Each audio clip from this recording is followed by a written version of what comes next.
Estamos em Nagasaki, na igreja de Oura, uma igreja católica que celebra a memória de 26 cristãos que foram martirizados nessa cidade na época do Toyotomi Hideyoshi. Essa igreja foi construída em 1864 por dois padres, Louis Furet e Bernard Petitjean, que chegaram a essa cidade aqui quando o Japão se abriu para receber de novo cidadãos de potências estrangeiras. Essa igreja teve sua primeira liturgia realizada em 17 de março de 1865. E quando os párocos abriram as portas da igreja, tiveram uma grande surpresa. Vários japoneses esperando fora da igreja para entrar dentro da igreja. Isso no século XIX. Porque o que acontece é que, ainda que o cristianismo tenha sido proibido na época do shogunato Tokugawa, meados aí do século XVII, permaneceu aqui no Japão durante séculos uma igreja subterrânea. Isso surpreendeu os padres que fundaram essa igreja e foram celebrar a primeira missa nessa igreja aqui, ao abrir então as portas da igreja e descobrir uma multidão pronta a vir cultuar a Deus nessa igreja. E um ponto interessante é que o Frei Petitjean, que era o reitor da igreja, no ano de 1873 ele fundou uma escola de teologia aqui, para preparar padres católicos para servir nesse mesmo país. Na verdade, hoje se entende que já no final do século II para o século III, cristãos estavam chegando aqui no Japão. Uma sociedade cristã japonesa tem oferecido aí evidências arqueológicas de que cristãos assírios chegaram à Índia, a China, Coreia e Japão aí nessa época aí, na data sugerida 199 depois de Cristo, que é surpreendente. Quer dizer, a gente vê aí a Ásia recebendo um testemunho do cristianismo bem cedo, né, mais ou menos aí 170 anos depois da morte e ressurreição e ascensão aos céus de Jesus Cristo. E um dado interessante é que essa igreja foi em 1933 tornada Tesouro Nacional do Japão. Isso foi confirmado em 1953. Então, nós estamos aqui num centro histórico importante para a fé cristã na Ásia, no Japão, reconhecido até mesmo pelo governo japonês. Francisco Xavier vai chegar em 1549 ao Japão, na cidade de Kagoshima, fica um pouco mais ao sul aqui da cidade de Nagasaki. E ele, quando chega aqui com o apoio de um japonês que se converteu na Índia, ele vai tentar comunicar a fé cristã para as pessoas aqui, para os cidadãos do Japão, na época de bastante instabilidade, de guerra civil, os vários senhores feudais em luta entre si. O fato é que, chegando ao Japão, ele tenta contextualizar a mensagem cristã.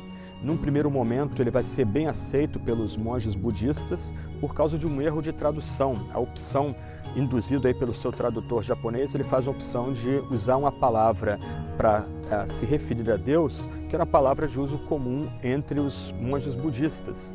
Quando ele se apercebe dessa dificuldade de traduzir a linguagem cristã e latina para o mundo de fala japonesa, ele vai adaptar a palavra Deus diretamente do português e do latim para mostrar que o Deus cristão é diferente das divindades que eram cultuadas aqui no Japão. Com isso, ele começa, se de um lado ele começa a ter tensões com os budistas, ele e outros jesuítas e depois dominicanos e franciscanos que chegaram ao Japão, do outro lado ele começa a ter sucesso entre duas classes, as pessoas mais simples do Japão, mas também alguns senhores feudais. E rapidamente o cristianismo vai se expandir na região de Nagasaki, fala-se aí em centenas de milhares de convertidos ao cristianismo. A gente pode disputar a qualidade da conversão dessas pessoas, mas o fato é que o cristianismo chegou com força no final do século XVI na ilha de Kyushu, aqui no sul do Japão, a partir da cidade de Nagasaki. Mas, além de alcançar as pessoas mais simples, o cristianismo também vai alcançar os senhores feudais. Nessa época, o Japão tinha cerca de 250 daimyos, como eram chamados os senhores feudais. Havia uma luta entre, primeiro, Nobunaga Oda, depois Toyotomi Hideyoshi, para tentar unificar o Japão. Como eu disse, essa era uma época de guerras civis. Mas o fato é que de 250 daimyos, mais de 80 vão abraçar a fé cristã.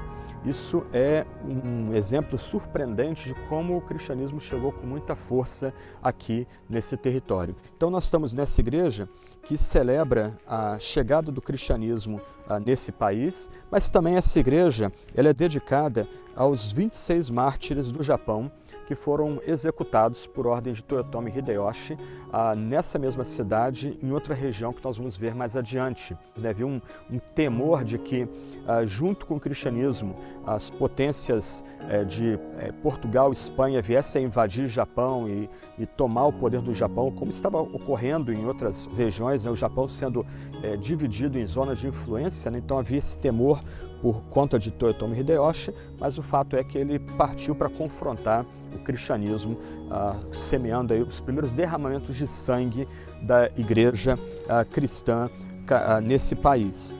O fato importante para nós aqui é lembrar que o evangelho nunca fica sem testemunho.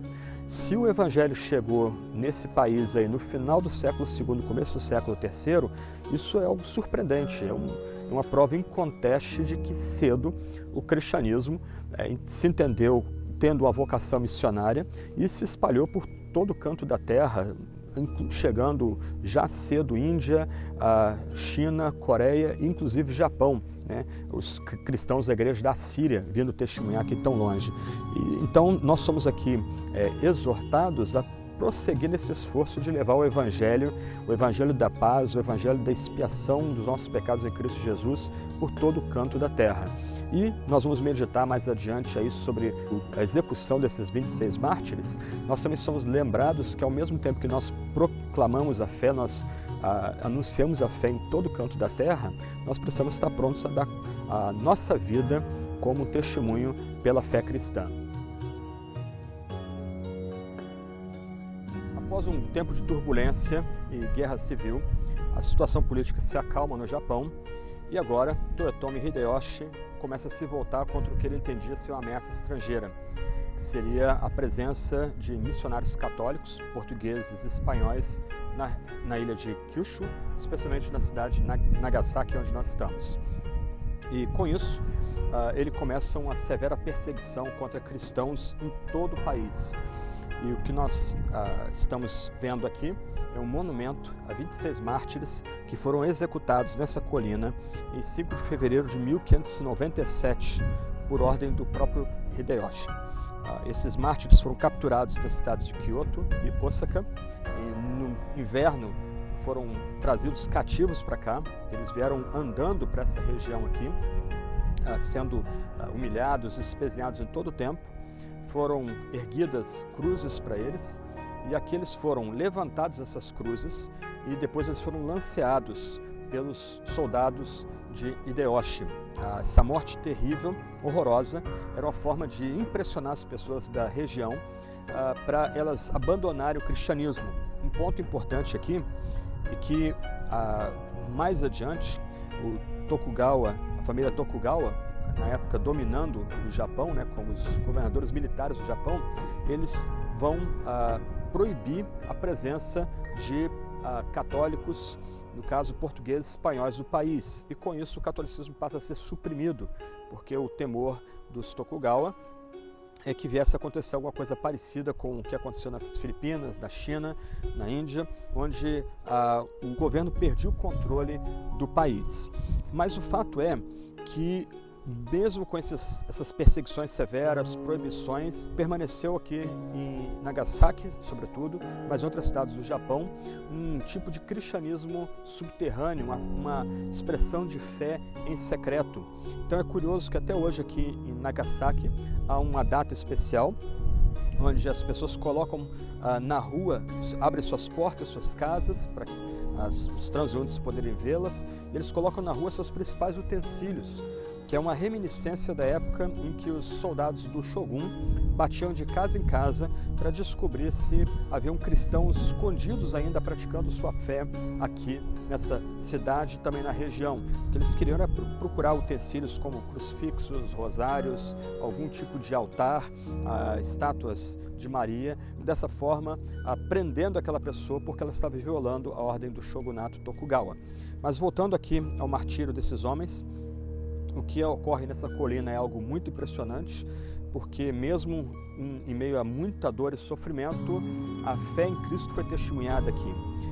Alguns dos mártires eram crianças e conta-se, no caso aqui, o missionário português Luís Frois, que vai descrever a história desses mártires num livro chamado Relação do Martírio, dos 26 cristãos crucificados em Nagasaki em fevereiro de 1597, é o título do livro dele. Então, ele é um dos que contam que quando esses homens cristãos aqui vão chegar nessa colina, alguns deles já vão começando a ser amarrados, levantados nas cruzes. Ele conta que uma das crianças que acompanhava a cena também foi preso e trazido dessa colina. Ele vai perguntar: qual dessas cruzes é a minha? E ele já se dirige a uma das cruzes para ser amarrado também junto com os outros colegas para sofrer essa morte horrorosa. Esses homens acabaram pagando o preço mais elevado pelo testemunho da sua fé em Cristo Jesus. Um detalhe muito comovente desse memorial tão tocante é a forma como é representado aqui a história desses homens que deram sua vida pela fé cristã. Você deve notar que eles não são representados como crucificados, eles são representados como que já tendo a visão da glória de Deus. As cruzes são representadas abaixo, elas são representadas vazias, não há nenhum deles pendurado na cruz. Eles olham para cima, para as alturas, e acima deles há uma outra representação da cruz, agora uma cruz que irradia seus raios para todos os cantos da terra, e é um chamado para que todas as gentes adorem o Senhor, japoneses, espanhóis e portugueses. Entre aqueles que foram executados, martirizados nessa colina, está esse Paulo Miki. Ele era um japonês que abraçou a fé cristã, e conta-se que enquanto os outros seus companheiros cristãos, seus companheiros de fé, eram executados, eles foram crucificados e os guerreiros do Shogun usaram lanças para lanceá-los. Ele ficava testemunhando de Jesus e testemunhando de Jesus até o seu último suspiro.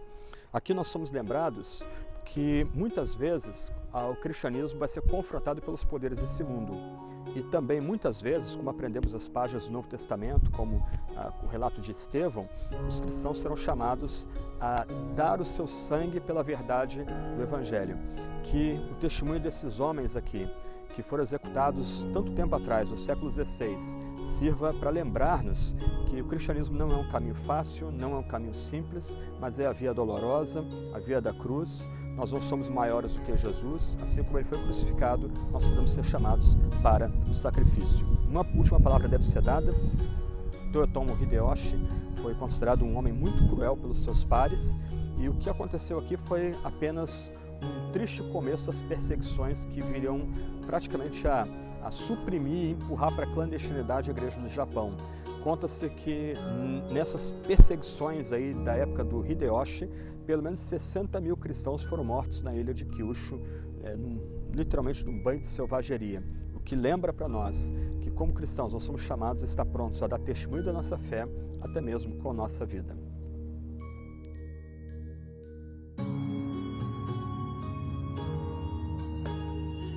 Estamos na Praça Shiruota, em Osaka, no Japão, e temos atrás de nós a estátua de um samurai cristão chamado Takayama Ukon. Ele nasceu em 4 de fevereiro de 1552, o seu pai era um senhor feudal, nessa época já era cristão, ele foi batizado aos 12 anos. Desde cedo, Ukon, e junto com sua família, a família Takayama, esteve envolvida nos embates das várias guerras civis que aconteciam no Japão nessa época. Algumas vezes seu clã era vitorioso, outras vezes seu clã foi derrotado em batalha, inclusive perdendo o castelo, mas em algum momento ele se une a um generalíssimo chamado Tobunaga Oda. E junto com esse homem, ele acaba experimentando uma série de vitórias no campo de batalha, e nisso ele vê a influência do cristianismo mental no seu próprio feudo. Conta-se que nessa época, mais ou menos 20 mil pessoas se converteram, abraçaram a fé cristã por conta do testemunho de Takayama Ukon. Um ponto interessante nessa época é que ele destruiu vários templos budistas, e em cima desses templos budistas ele construiu igrejas cristãs, sem nenhuma objeção de Nobunaga Oda, porque havia também uma agenda comum tanto do Generalíssimo como de Ukon, de diminuir a influência dos budistas no Japão nessa época. O tempo vai passar, não há nenhum problema quanto ao que ele está fazendo, ou ele fez, né, de destruir os templos budistas e sobre eles construir igrejas cristãs, mas Oda vai vir a falecer e um outro generalíssimo vai assumir o lugar dele. Esse generalíssimo se chamava Hideyoshi Toyotomi. Esse homem também vai ser um homem muito importante da história do Japão, porque ele começa um esforço militar de unificar o Japão. Ele vai ter o apoio também de Takayama Ukon, e nessa época Takayama vai mudar de feudo, vai assumir um outro feudo, e a influência dele começa a crescer ainda mais. Nesse feudo aí, mais milhares de outras pessoas, mais ou menos aí 30 mil pessoas do seu feudo, vão abraçar a fé cristã. Ele também vai fundar uma catedral em Kyoto, que existe até hoje. Ele vai fundar um seminário teológico na região também, para disseminar ainda mais a mensagem da fé cristã. Só que com as vitórias que Hideyoshi Toyotomi consegue aqui no Japão nessa época, a situação vai ser pacificada. Num primeiro momento, Hideyoshi Toyotomi favorece a fé cristã, ele não vai ver grandes dificuldades aí com a construção de novas igrejas cristãs. Disse que nessa época, cerca de 90 senhores feudais, chamados daimyos, vão abraçar a fé cristã no Japão, né? Mas em algum momento a agenda de Hideyoshi muda e ele começa a perseguir os cristãos. Ele vai martirizar, sob seu comando vão ser martirizados aí milhares de cristãos. Os mais famosos são os 26 mártires de Nagasaki, mas milhares de cristãos vão ser mortos, a igreja vai ser perseguida, vai sofrer uma série de restrições nessa época, até que depois da morte de Hideyoshi, a situação também fica bastante confusa e surge um outro homem chamado Ieyasu Tokugawa, que vai se tornar o grande shogun do Japão e vai criar uma dinastia aqui que vai governar o Japão até a metade do século XIX. E se num primeiro momento Takayama Ukon, na época de Hideyoshi, ele perde suas terras, ele vai ter que viver sob a tutela de outros senhores feudais, mas ele não é tocado, porque havia-se um respeito muito grande pelo caráter desse homem, né? Do outro lado, na época de Tokugawa, vão recrudescer de novo as tensões entre o governo militar japonês, do shogun, e os cristãos. Vai haver uma rebelião imensa no sul do Japão, aí a rebelião vai ser esmagada e os cristãos vão ser proibidos, banidos do Japão. Os padres portugueses, espanhóis que aqui andavam, eles acabam sendo proibidos de pisar o território japonês.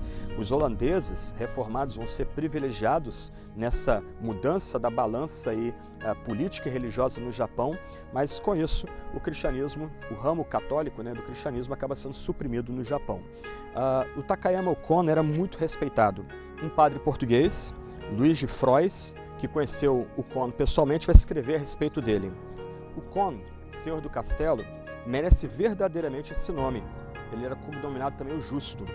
Apesar de ser um poderoso senhor, um jovem homem de 28 anos e um dos distintos oficiais de Nobunaga, mostra obediência e humildade para com os padres e a igreja. Parece mais um servo que um senhor. Ele observa fielmente as leis de Deus para a maravilha dos infiéis. Esse é um testemunho que é dado por um pároco católico português dessa época quanto ao caráter de Takayama Ukon. Mas com a mudança da política do shogunato, com relação aos portugueses, sobretudo, mas também espanhóis e aos católicos, a situação de Takayama Ukon fica complicada aqui no Japão. Se de um lado ele era admirado pelo seu caráter e sua conduta, ele estava pronto, por exemplo, a não queimar incensos por amor à fé, mesmo quando acompanhando esses generais como Nobunaga, Oda, ele dizia que isso era contrário à religião dele, né? Do outro lado, ele acaba criando um problema, porque ele é um nobre muito reconhecido no país, plantador de igrejas, fundador de seminários, responsável pela adesão de milhares à fé cristã, mas, do outro lado, com caráter reconhecido. Então, Tokugawa lhe dá uma opção, ser banido do império. E com isso, já em avançada idade, já na casa dos 60 anos, o nosso Takayama Ukon, esse samurai cristão, um senhor feudal cristão, ele abandona o Japão e se dirige para as Filipinas, para Manila. Ele ao chegar lá depois de uma longa travessia, muito complicada travessia pelo mar para chegar lá, com tempestades, ele vai ser recebido como herói da fé cristã e ele vai ser instado junto com os católicos que o recebem, portugueses, espanhóis, a criar um exército para invadir a ilha de Kyushu e retomar esses territórios, os territórios que originalmente eram de senhores feudais cristãos, para a fé cristã, para que haja um espaço ali de liberdade para a prática da fé cristã. Takayama Kon era um cristão, ele é reconhecido como samurai cristão. Então, ao mesmo tempo que ele era cristão, ele também era patriota, ele amava o país dele e ele se recusa a sacar sua espada contra o seu país. Ele se recusa a ajudar num tipo de cruzada para retomar territórios cristãos no Japão. E pouco tempo depois ele vem a falecer por causa da idade avançada e da saúde debilitada. A mensagem que a gente pode destacar aqui da vida de Takayama Kon é que mesmo um país como o Japão, um país tão bonito, tanto espaço aqui de produção de riqueza, de conforto, etc. e tal, que também é carente do Evangelho, já tem produzido, ou produziu no passado, grandes cristãos, cristãos comprometidos com a fé cristã, cristãos comprometidos com espalhar a mensagem de Cristo, com a fundação de igrejas, com a fundação de centros de treinamento. Em outras palavras, a gente pode se mirar nesse homem, Takayama Kon, e se aventurar a fazer grandes coisas para Cristo, como ele também fez.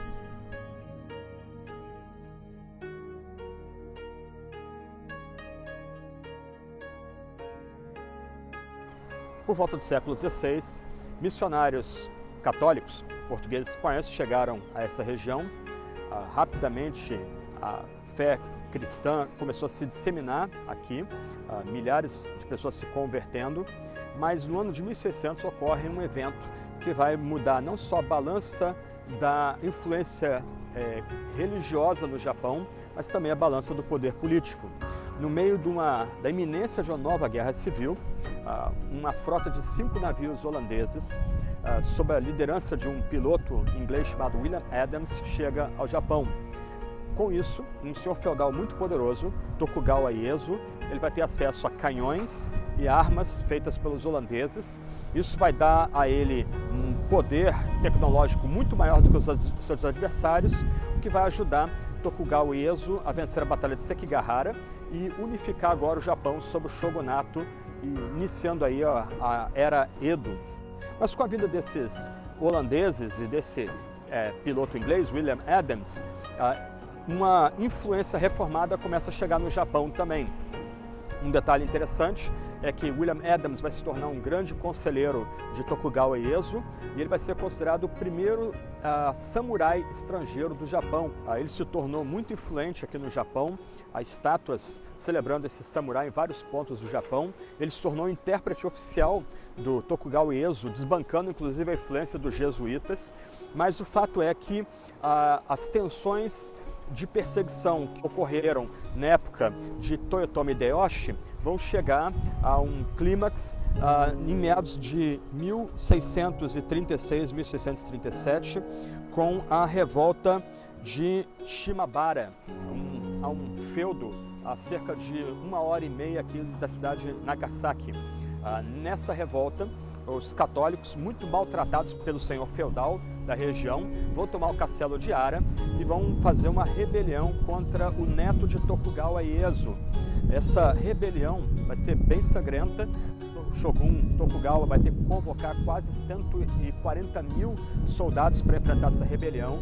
A rebelião só é vencida porque um dos revoltosos católicos ele foge do castelo, entrega as defesas do castelo para o Shogun Tokugawa e com isso a rebelião é suprimida. O líder da rebelião, um jovem de 17 anos chamado Amakusa Shiro, ele vai ser capturado e vai ser degolado. Um ponto curioso aí é que o Shogun Tokugawa, indo ao castelo do senhor feudal, que dominava com mão de ferro a região e era bastante perseguidor dos católicos, ele vai descobrir que esse senhor feudal, esse daimyo, era muito cruel.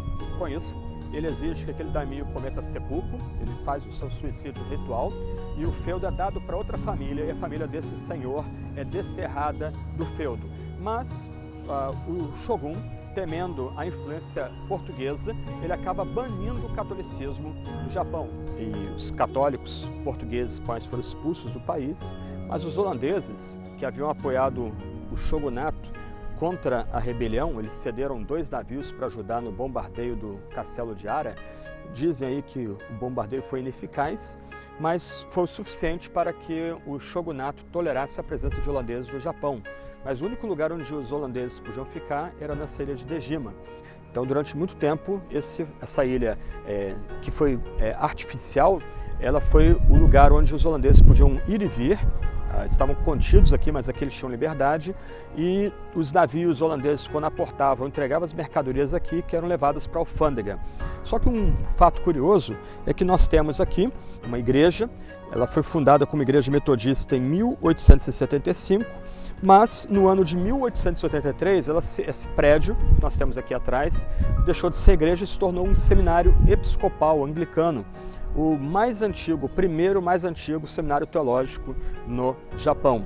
E desse seminário eram preparados aí aqueles ministros que serviriam primeiro à comunidade ocidental, que na época que o Japão estava se abrindo para o Ocidente, mas depois começou também a preparar pastores locais para servir a igreja aqui nesse grande país. Esse local foi fundado em 1641 e permaneceu o único entreposto ocidental até 1853. Em outras palavras, em todo o Japão, somente nessa localidade podiam ter ocidentais aqui. Aqui era um território, então, holandês, o entreposto comercial holandês, que era servido também por capelães que eram preparados aqui no seminário teológico da região. Por que esse entreposto permaneceu em uso até 1853, porque nessa data uma frota de navios de guerra dos Estados Unidos vai chegar em Yokohama e vai obrigar um dos descendentes de Tokugawa Ieyasu a abrir o país de novo para os estrangeiros. Mas isso é outra história.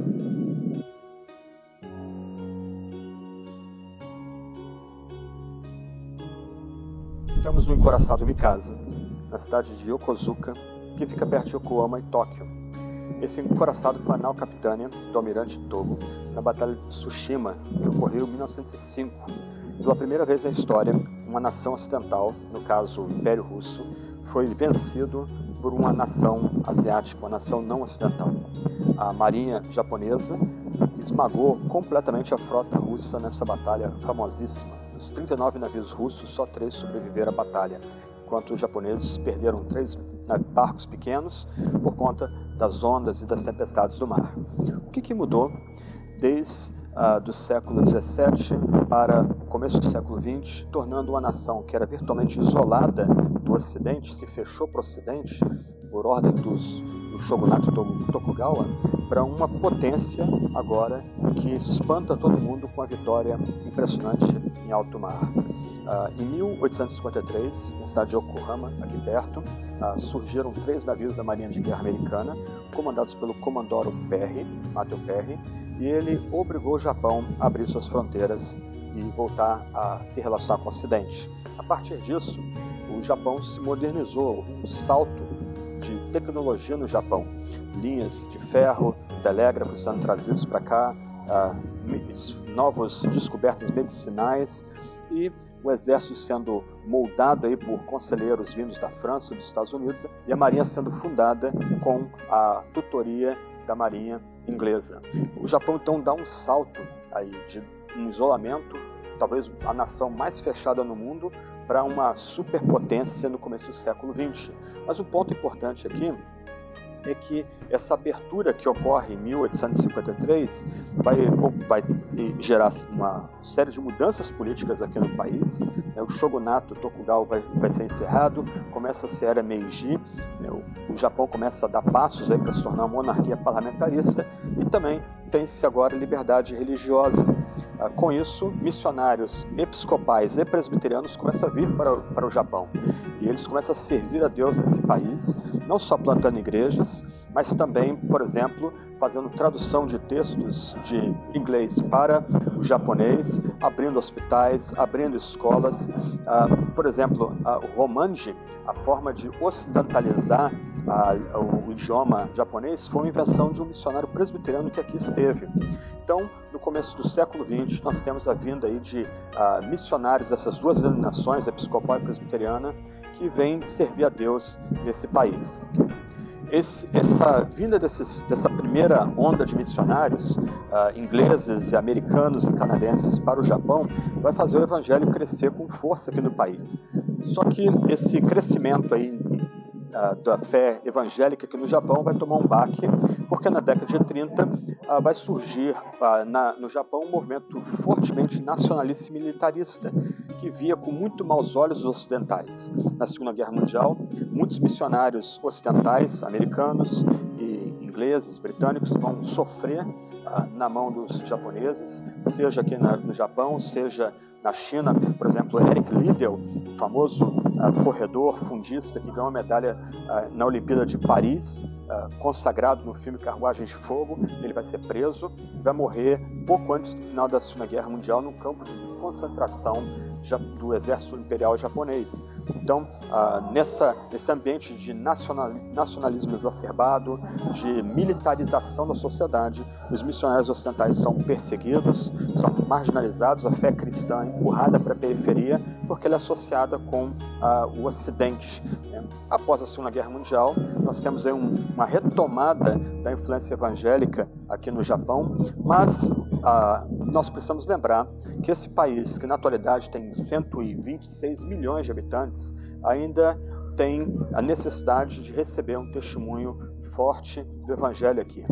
Os protestantes não chegam a 0,5% da população japonesa, mais ou menos 500 mil protestantes no Japão, 7 mil templos mais ou menos que tem no Japão, algumas universidades, algumas faculdades de teologia.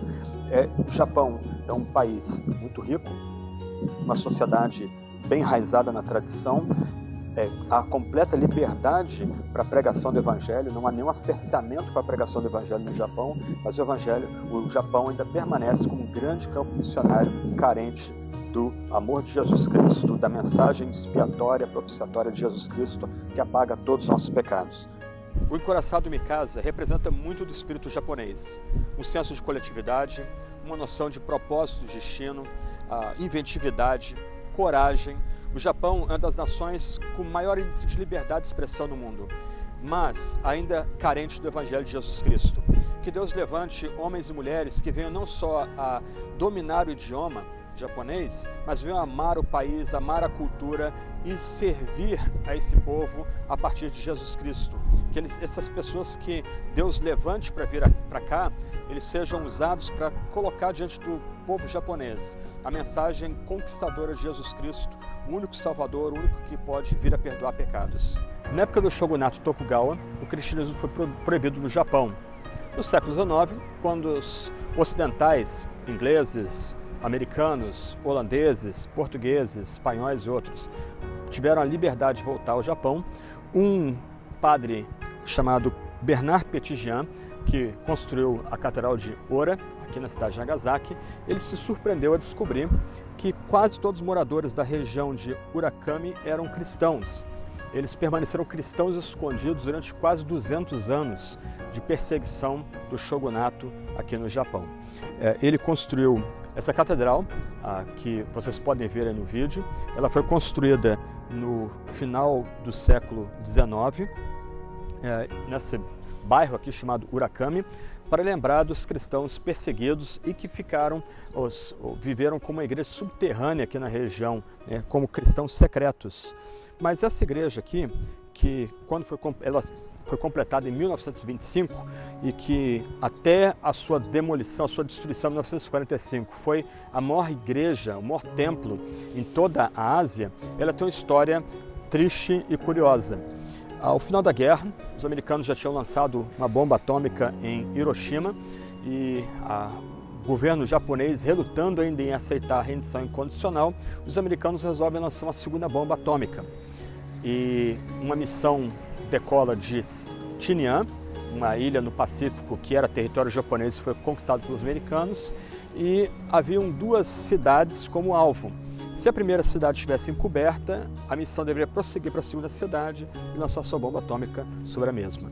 Até então, Nagasaki não havia sofrido grandes ataques ainda por conta dos bombardeios americanos, os famosos infames B-29. Nessa missão fatídica, a tripulação se aproximou de uma primeira cidade, ela estava encoberta, não havia como bombardeá-la, e eles receberam ordens para prosseguir para o segundo alvo, que era a cidade de Nagasaki, uma cidade profundamente influenciada pela fé cristã. E quando os bombardeiros se aproximaram da cidade, eles usaram essa catedral como seu alvo. Então a bomba atômica foi lançada da B-29 e cerca de 500 metros próximos dessa catedral, a bomba explodiu com efeitos terríveis sobre a cidade. A catedral foi totalmente destruída, imediatamente destruída, ficou ruínas, né? E tempos depois ela foi reconstruída como também um memorial pela paz para a tragédia que aconteceu aqui em Nagasaki com esse ataque atômico.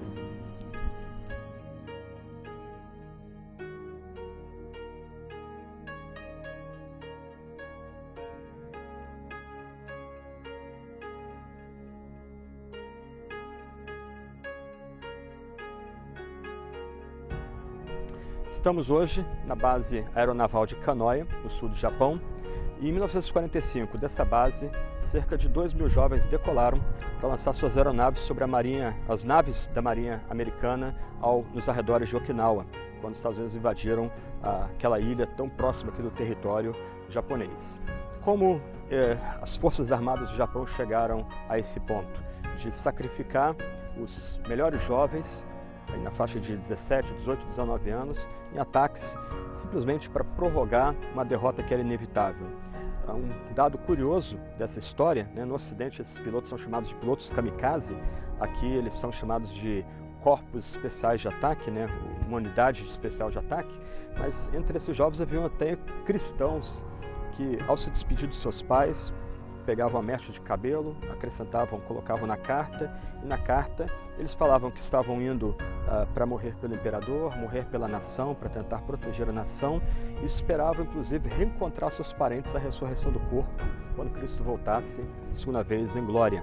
Mas como essa nação chega a esse ponto? A história tem que voltar um pouquinho. Em 1931, o Japão vai invadir a Manchúria.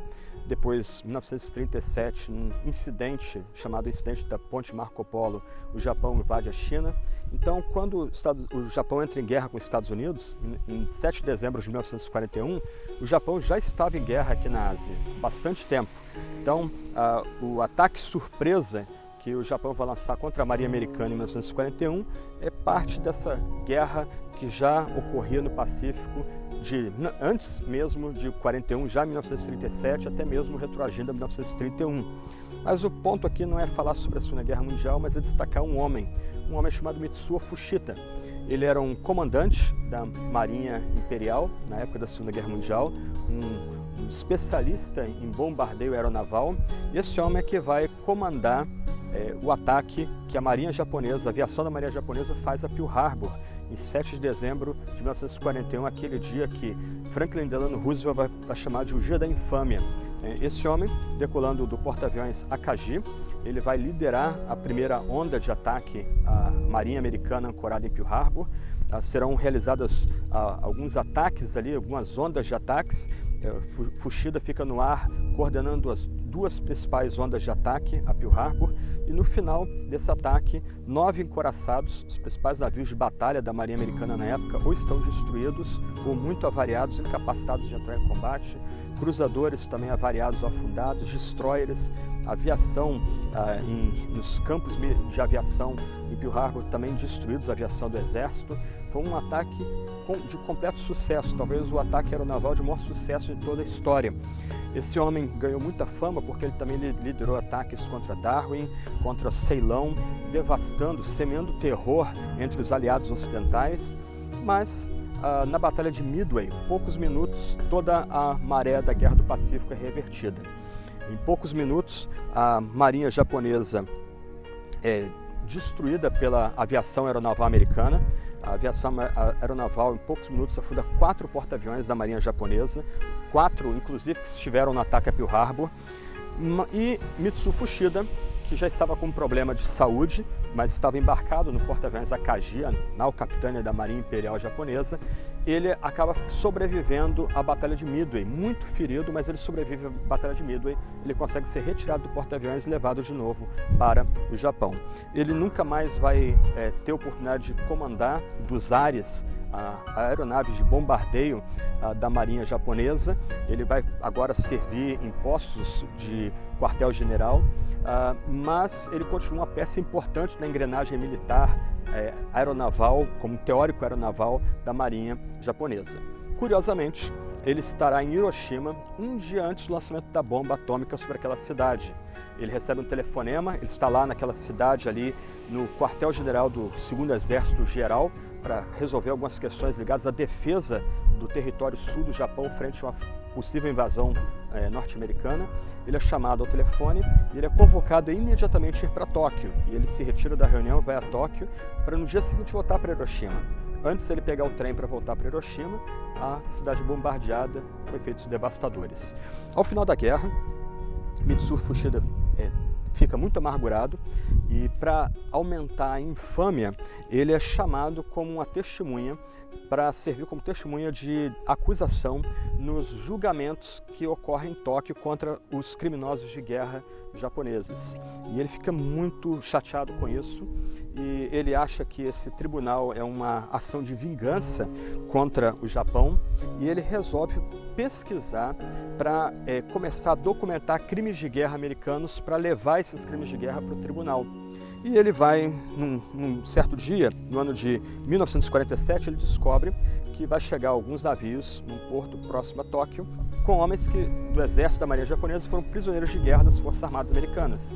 Então, presumindo que as Forças Armadas Americanas tratavam com a igual brutalidade seus prisioneiros, como as Forças Armadas Japonesas tratavam os prisioneiros ocidentais, de forma brutal, como a gente vê aí no que aconteceu na Ferrovia da Morte, consagrado aí no famoso filme A Ponte do Rio Kwai, né? Então ele vai esperar os marinheiros desembarcarem e a sua surpresa é que entre os que desembarcam está um engenheiro mecânico que ele conhecia muito bem. E ele tenta conversar com aquele homem e tenta ouvir como aquele homem foi tratado quando prisioneiro de guerra. O que ele ouve é que aquele homem foi muito bem tratado com muito respeito. E o mais surpreendente, esse engenheiro de voo chamado Kazuo Kanegasaki vai dizer que ele foi cuidado por uma mulher chamada Peggy Colville. Essa mulher teve os seus pais assassinados pelos militares japoneses das Filipinas. Eles eram um casal de missionários batistas e eles estavam escondidos, os filipinos tentaram protegê-los, só que eles tinham um rádio e os soldados do exército que os capturaram supuseram que aquele rádio fosse algum tipo de sinal de um equipamento de contato com as forças americanas. Eles foram executados imediatamente, tiveram seus olhos vendados, foram decapitados. Os filipinos depois testemunharam que esse casal morreu com orações nos lábios. E essa mulher, que antes era muito amargurada, ao ouvir isso, ela resolveu se voluntariar para servir esses prisioneiros japoneses. E ela cuidou com muito carinho e respeito dos prisioneiros japoneses. Isso foi um choque para Mitsu Fuchida. Mais adiante ele vai conhecer essa mulher, Peggy Colville, mas isso foi um choque para ele, porque, segundo as regras do Bushido, um militar que se renda no campo de batalha, ainda havendo possibilidade de continuar a luta, ele perdeu completamente sua honra, ele deixa de ser alguém digno. Então, ele, com essas crises todas, agora que ele está vivendo essa situação em que as noções dele de vingança são questionadas agora, né? Ele, em 1948, andando no famoso bairro de Shibuya, perto da estátua do cão Hachiko, que é muito famosa, ele encontra um lixinho no chão. E, como bom japonês, ele vai pegar aquele lixo para jogar fora. E ao pegar aquele papel embolado ali, ele descobre que é um folheto evangelístico escrito por um norte-americano chamado Jacob de Schizar. Esse homem era um oficial, um mecânico de voo de um dos aviões B-25 que bombardearam Tóquio e Yokohama em 1942. Ele foi o avião dele foi abatido na China e acabou sendo preso. E acabou indo para um campo de detenção japonês, foi muito maltratado, mas ele escreve esse folheto evangelístico em japonês. Mitsuo Fuchida pega aquele documento, aquele folheto, e lê, e ele fica profundamente comovido com a leitura daquele folheto. E ele resolve adquirir uma Bíblia e ler a Bíblia toda. E ele leu a Bíblia toda de ponta a ponta e no processo ele se converte à fé. E ele começa agora a procurar outros cristãos que possam orientá-lo na fé. Para resumir a história, Mitsuo Fuchida é um testemunho de um homem que esteve em Pearl Harbor, mas agora estava diante da cruz de Cristo, da cruz do Cristo sofredor que perdoa os nossos pecados, nos redime e nos coloca num novo caminho. Mitsuo Fuchida vai buscar uma boa educação teológica, vai se tornar um evangelista ligado à igreja presbiteriana. Curiosamente, ele vai ter, por assim dizer, mais sucesso na América do que no próprio Japão. Na América, por exemplo, R. Truman, o presidente americano do final da guerra, que ordenou os ataques atômicos a Hiroshima e Nagasaki, vai ouvi-lo, ele quer ouvir Mitsuo Fuchida pregar o evangelho. Ele vai conhecer essa jovem senhora, a Peggy Covell, que tratou do seu antigo engenheiro de voo, e ele vai ter um contato com ela para transmitir a ela como foi significativo ouvir de outra pessoa o testemunho de perdão dessa mulher, dela perdoar os algozes, né, dos pais missionários dela que serviu nas Filipinas. Mitsuo Fuchida vai pregar juntamente com Billy Graham, né, tem fotos de ambos juntos, né, Fuchida pregando em conferências evangelísticas junto com Billy Graham. Ele funda uma associação missionária com outros ex-militares norte-americanos que também eram cristãos para disseminar a mensagem da cruz de Cristo para todos. Em outras palavras, essa nação, Japão, que tem uma relação tão conturbada com o cristianismo, também nos legou um grande evangelista, um grande pregador do evangelho chamado Mitsuo Fuchida.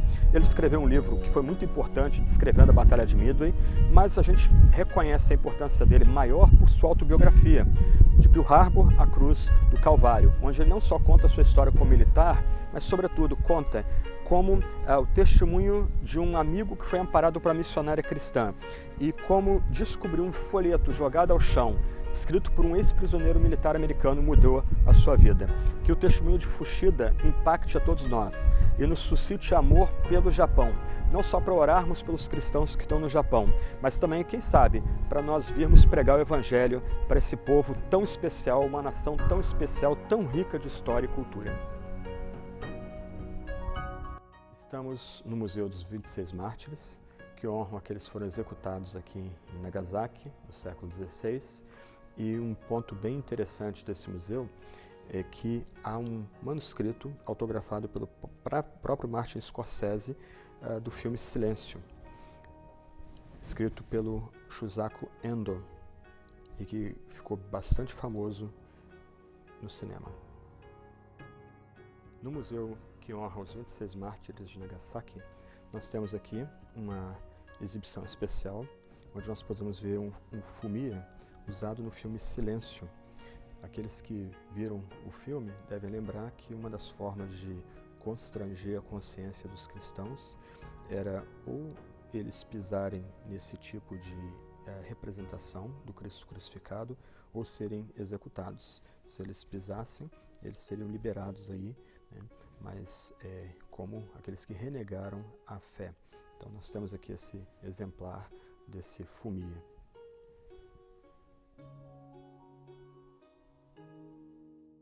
Um dos momentos definidores para o futuro do cristianismo no Japão foi a chamada Rebelião de Shimabara. Ela foi liderada por um adolescente de 16, 17 anos chamado Amakusa Shiro. Essa rebelião se deu por causa dos maus tratos que as pessoas que viviam no feudo recebiam do daimyo local, e eles se rebelaram, tomaram um castelo em Hara e se barricaram nesse castelo, e o Shogun Tokugawa, o neto do famoso Ieyasu, ele tem que convocar um exército imenso para suprimir essa rebelião. Ao fim da rebelião, os cristãos são esmagados, o Shiro é executado, e com isso os portugueses e espanhóis são banidos do Japão e o cristianismo é formalmente proibido aqui. Então, aqui você tem um quadro relembrando esse momento triste e aqui munições empregadas na batalha que aconteceu no castelo de Hara entre 1637 e 38.